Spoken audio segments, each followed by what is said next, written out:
Andhra king తాలూకా show ఇప్పుడే complete అయింది. బాగుంది. నాకైతే మూవీ మంచి ఎక్స్పీరియన్స్ ఇచ్చింది. మెయిన్ థింగ్ ఫీల్ గుడ్తో కలిగిన ఒక ఫ్రెష్ ఎయిర్ లాంటి సాటిస్ఫాక్షన్ ఇచ్చింది. రామ్ మాస్ అని చెప్పి ఇప్పుడు ఇవన్నీ ఎందుకు చేస్తున్నారు అని అనుకుంటే ఆయన అవన్నీ పక్కన పెట్టేసి ఇక డ్రామాలోకి దిగారు. ఒకప్పుడు ఎంజాయ్ చేసిన రామ్ ఫిలిమ్స్ లాగా అనిపించింది ఇది. మంచి స్టోరీ టెల్లింగ్, అంతకంటే ఎక్కువ కనెక్ట్ అయ్యే సాగర్ క్యారెక్టర్ అండ్ ఆ క్యారెక్టర్ డెవలప్మెంట్ దీనికి బిగ్గెస్ట్ ప్లస్ అయ్యాయి. అందరూ మనిషిని చూసి గుర్తుపడితే వాడు తెరమీద పడ్డ నీడని చూసి గుర్తుపడతాడు. సినిమా ప్రపంచం మీద సినిమాలు చూసాం, కానీ ఒక ఫ్యాన్ మీద సినిమా మన తెలుగులో ఇది అనుకుంటా బాధేశాడు డైరెక్టర్ మహేష్. ఒకప్పుడు మనుషులకి మోటివేషన్ పాఠాలు, ఎంటర్టైన్మెంట్ అంటే అవి ఇవి. జీవితం అనే మార్గం చీకటైనప్పుడల్లా వెలుగునిచ్చే ఆ హీరో చేసిన పాత్రల మాటలు ఒక పక్క అండ్ ఇంకోటి ఇప్పటిదాకా వచ్చిన దూరమా అంటే ఆ ఫ్యాన్ సాగర్ ఏం చూస్ చేసుకున్నాడు, ఏం చేశాడు, ఏమైంది అనేదే ఈ ఆంధ్ర కింగ్ తాలూకు కొన్ని సినిమాలు ఎలా కొన్ని విషయాలు చెప్తాయో ఇది కూడా కొన్ని విషయాలు చెప్పిద్ది.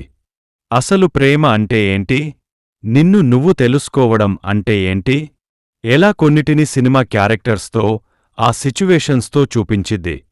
ఇందులో సినిమా అనే ప్రపంచముంది, హీరోకి ఫ్యాన్ అనే థింగ్ ఉంది, లవ్ స్టోరీ ఉంది, గెలుపు ఉంది, ఓటముంది, చాలా దూరం వచ్చేశాను ఇంకొక మెట్టు ఎక్కలేనా అనే దమ్ము ఉంది, ఏం పర్లేదు ఏం లేకుండా ఇక్కడిదాకా వచ్చాను మళ్ళీ రాలేనా వస్తా అనే నమ్మకముంది. సాగర్ క్యారెక్టర్ నుంచి చాలానే ఉన్నాయి. ఫస్ట్ హాఫ్ బ్యూటిఫుల్గా ఉంటే సెకండ్ హాఫ్ ఫీల్ గుడ్ వైబ్స్తో ఎమోషనల్ వేలో ఉంది. ఒక పక్క జరిగిన కథ చెప్పడం ఒకటైతే అసలు ఇప్పుడు ఏమైంది సాగర్కి, సాగర్ ఎక్కడ ఏం చేస్తున్నాడని ఇంకో పక్క అఫ్కోర్స్ మెయిన్ వన్ ప్రెడిక్టబుల్గానే ఉన్నాయి. బట్ స్టోరీ టెలింగ్ని నరేట్ చేసినవే డైలాగ్స్తో, సీన్స్తో, క్యారెక్టర్స్తో తీసుకెళ్లినవే బాగా క్లిక్ అయింది. చివరికి ఏంటనేది మనకు తెలిసినా ఎలా అనేది ఇంట్రెస్టింగ్గా మారింది. ఇక్కడ అందరి ప్యోవీస్ని టాకిల్ చేయడం చాలా బాగా అనిపించింది. Performances wise Ram after a long time excellent acting delivery చేశారు.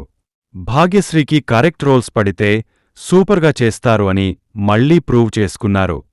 ఉపేంద్రగారు ఆయన రోల్కి జస్టిఫై చేశారు. రిమైనింగ్ అంతా కూడా బెజియం 2-3 చోట్ల బాగున్నాయి, especially main BGM and second half fight scene దగ్గర ఒకటి, అలాగే కొన్ని చోట్ల బిజిఎం డిప్ అయినట్టు కూడా అనిపించింది.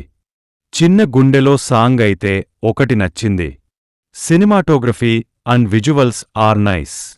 ఫైనల్లీ ఇది సినిమా బాగుండాలి తాలూకా చూసేయండి. సినిమా చూసారా, మీకు ఎలా ఉంది? కింద కామెంట్స్లో మాతో తప్పకుండా షేర్ చేసుకోండి. రివ్యూ నచ్చితే మన ఛానల్ని సబ్స్క్రైబ్ చేసుకోండి. వల్ meet in next video. Thank you. జై హింద్.